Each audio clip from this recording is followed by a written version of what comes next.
Hello everyone, welcome back to Lakshya Marg. मेरा नाम है रौनक और आज हम लोग बढ़ेंगे एक और नए वीडियो के साथ जो होने वाला है इंपॉर्टेंस ऑफ मैनेजमेंट। हमारे पिछले वीडियोस में हम लोगों ने बात किया था nature and significance of management के बारे में और ऑब्जेक्टिव्स ऑफ मैनेजमेंट के बारे में। तो आइए अपने इस नए वीडियो को शुरू करते हैं।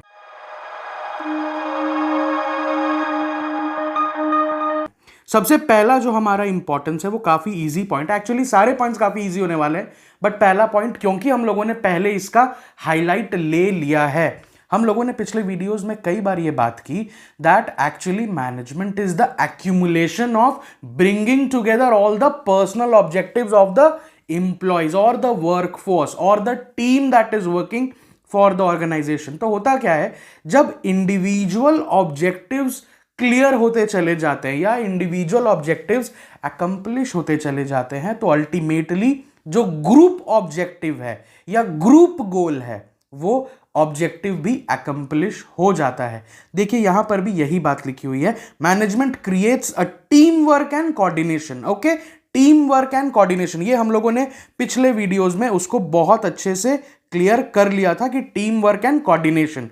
Then it says it gives a common direction to the individuals। मतलब कि each and every member working in the organization tends to move in the same direction। सबको मालूम है what is the company aiming at। Okay, therefore achievement of group goal is possible। Point number 2, again बहुत easy, increases efficiency। Now what is efficiency?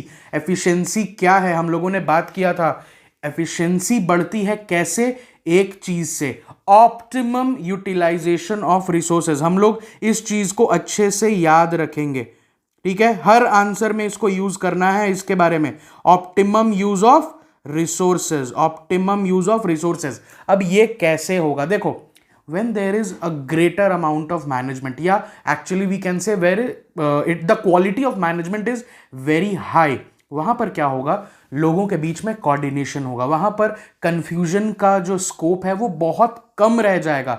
Therefore benefit क्या में मिलेगा, जो भी resources हैं वो बहुत ही ज्यादा एफिशिएंटली यूज होंगे। Okay, therefore management increases efficiency. Okay, now point number 3, creates a dynamic organisation. देखो हम लोगों ने पहले वीडियो में ये बात कह दी थी, ये जो डायनेमिक वर्ड है ना भैया, ये अब आपको आगे आने वाले सारे लेक्चर्स के लिए एक तरीके से रट जाना है और समझ जाना है कि डायनेमिक होता क्या है।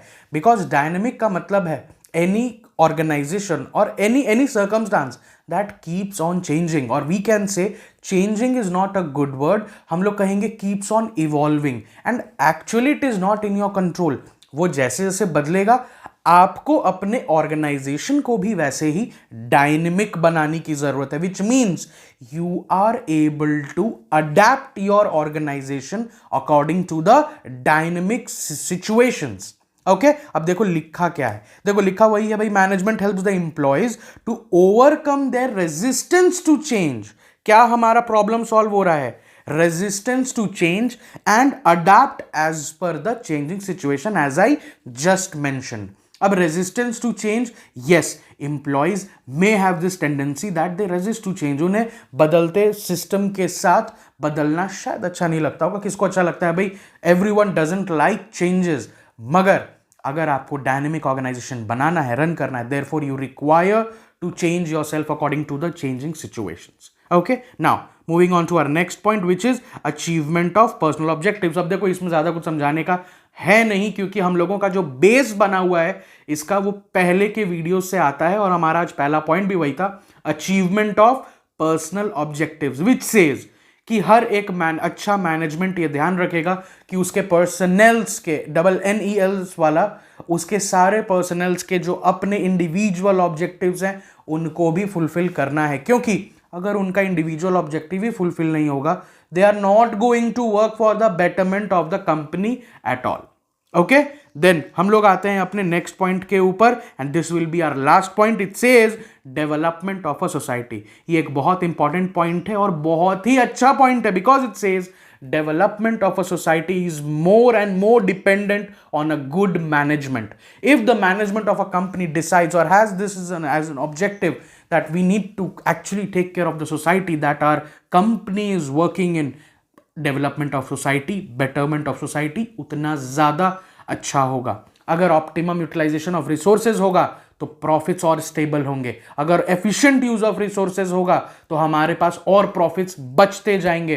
तो we can use those all profits into the development and betterment of the society. Okay, अब देख लेते थोड़ा भाई अंग्रेजी में भी क्या क्या लिखा है, उसको भी कुछ हिट पॉइंट्स है क्या।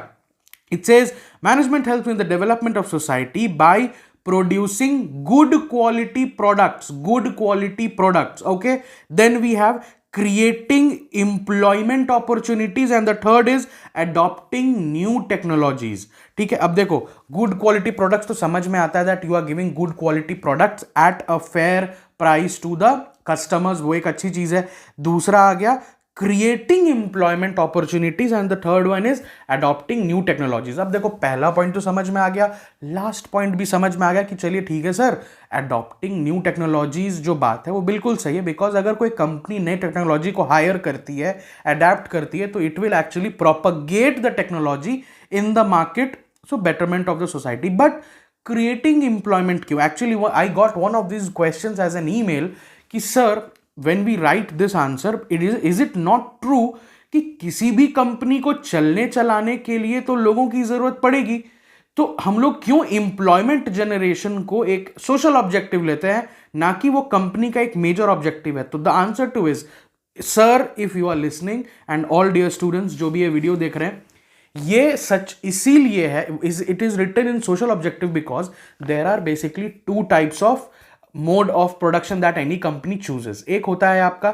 लेबर इंटेंसिव, एक होता है आपका कैपिटल इंटेंसिव। तो जब आप कैपिटल इंटेंसिव टेक्निक यूज करते हो, वहां पर you enforce more and more and more of money. तो अब you get machines, you can go for production, कम लोग रहेंगे, ज्यादा मशीनें रहेंगी, आपका काम आसानी से हो जाएगा। द बेस्ट एग्जाम्पल इज जैसे अभी AI आ गया, चैट बॉट्स आ गए, तो जब आप चैट बॉट्स यूज करोगे तो आपको चैट बॉक्सेस के लिए लोगों को हायर करने की जरूरत नहीं पड़ेगी ना, BPOs को, KPOs को, तो एम्प्लॉयमेंट गया। लेबर इंटेंसिव टेक्निक में होता है, वहां पर ह्यूमन टच की बात ज्यादा होती है, वहां पर they don't go for capital intensive techniques, rather they go for labour intensive technique and generation of employment. आज के जनरेशन में एम्प्लॉयमेंट जनरेशन जो है, it is a social objective because in this situation more and more companies are going for capital intensive techniques.